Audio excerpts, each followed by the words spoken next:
If you're watching this video because you run a nonprofit and I know you, and I have somebody here with me today that can really help you. So just spend a little bit of time, listen to what we have to say today. And I'll let Chris introduce Christopher Grau here. You can take it from here and just tell us a little bit about the grant funding that is out there right now for cybersecurity. Just tell me.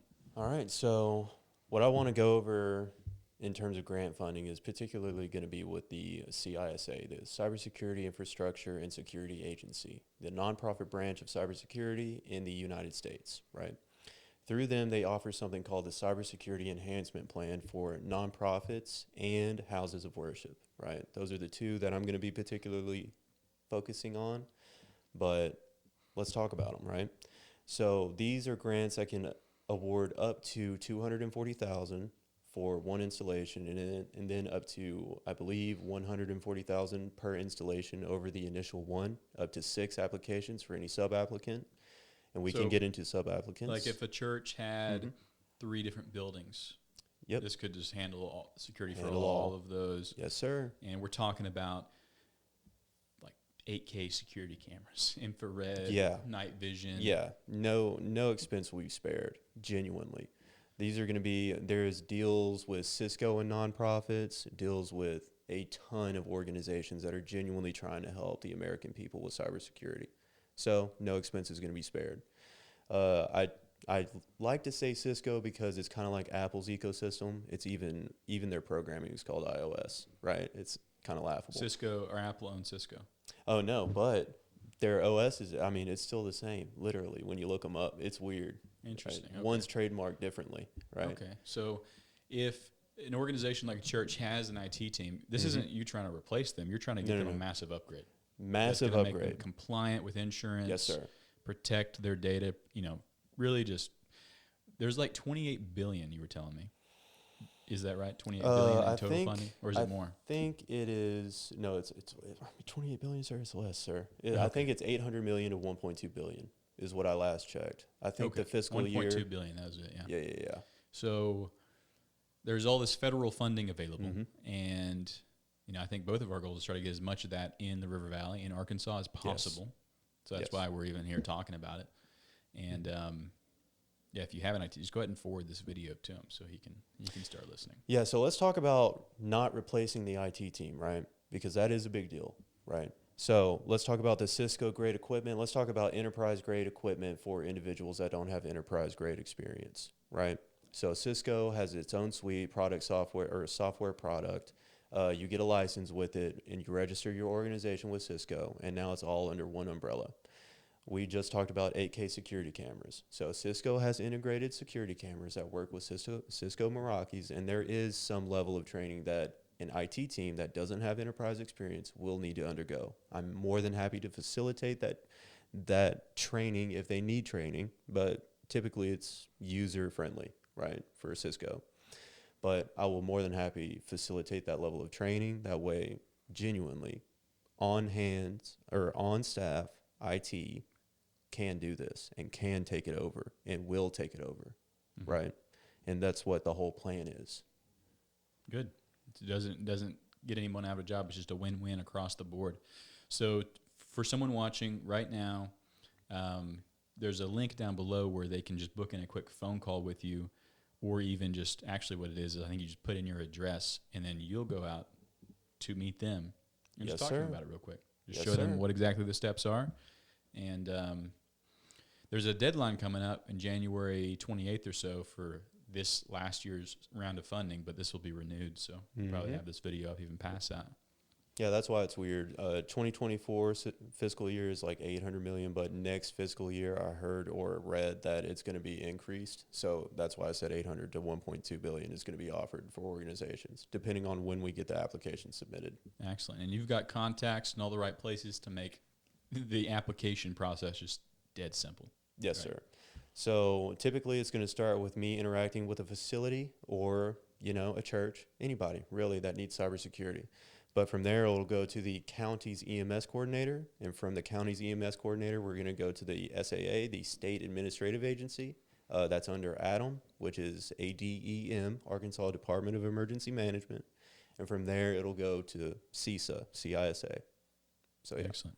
Excellent. So, yeah, if you're still watching this, go ahead, right down below, book in a meeting with Chris. He'll come meet you. Like, again, there's really no catch here. It's, can we get as much of this federal funding in the River Valley in Arkansas as possible, really all across Arkansas? There's a lot of it available. This country, as Chris has told me, is at war. We're at war right now. Genuinely, in every meaning of the term. And this was made obvious to me in 2017, right? I worked at Arkansas Electric, the Rural Power Grid, nonprofit organization out in Little Rock.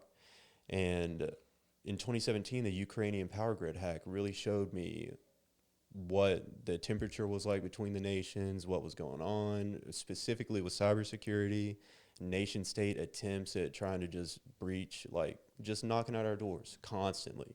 Like, it was even a game to guess how many hits per second we were getting on our firewalls, type of thing.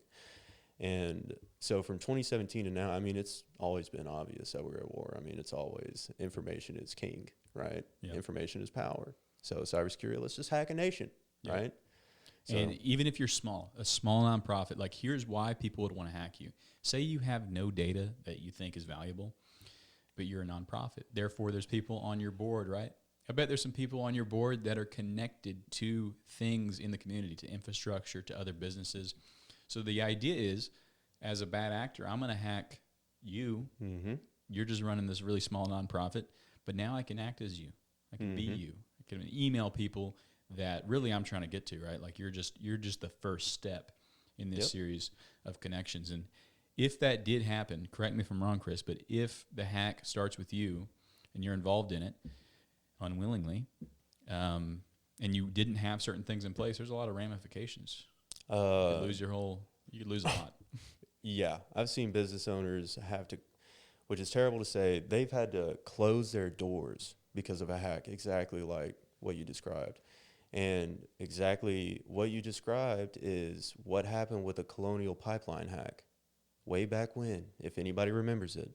That started in a law office in Australia with a lawyer that had access to the right things, the right vendors at the right time.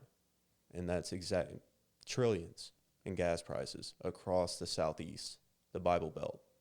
So, yeah, this is a real thing. And we can talk about 3 degrees of separation. So let's just say I get all the contacts in your phone and you don't believe you're important. Well, how many hops away am I to somebody I believe is important? Mm-hmm. I know it's going to be 3. So I just got you, and now I got everybody in your contact list. I just got 2 hops from one person. Yeah, absolutely. I mean, really, I mean, whoever's watching this, you have people on your board. You're 1 or 2 connections away from the governor. Yep. You know? In cybersecurity terms, that's classified as supply chain risk management. If I wanted to hack AT&T, I'm not hacking AT&T. I'm going to hack a vendor for AT&T, and I'm just going to scrape as much information as I want and can, because information is king.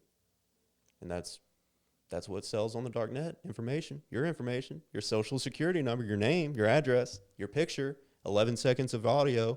So I am you, you know? So your business office line, we'll go ahead and drop that now, because if you're still watching, just call Chris right now. Just skip the link below and just call him or text him. What is it? It's 501? 501-518-1488.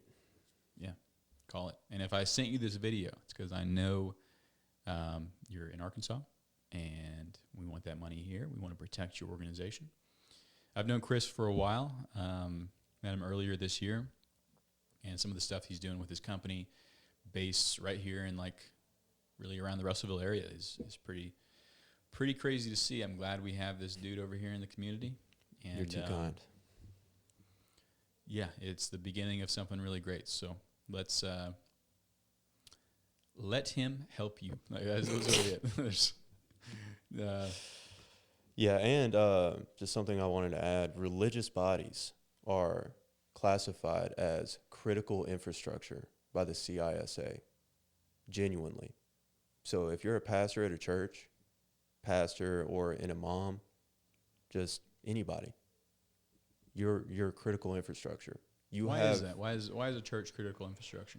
Because of the members, maybe? No, it's just the CISA literally classifies and recognizes houses of worship as being critically important to the infrastructure of the United States of America, as it should. And because of that designation, you have access to resources that you don't even know you have access to. And I'm here to help you across the river. You know? Yeah, absolutely. All right, y'all. Well, thanks for watching. Again, the number, Chris, 501. 501 518 1488. All right. Let's do this, y'all. Let's Let's get to make it work. happen. Let's get to work.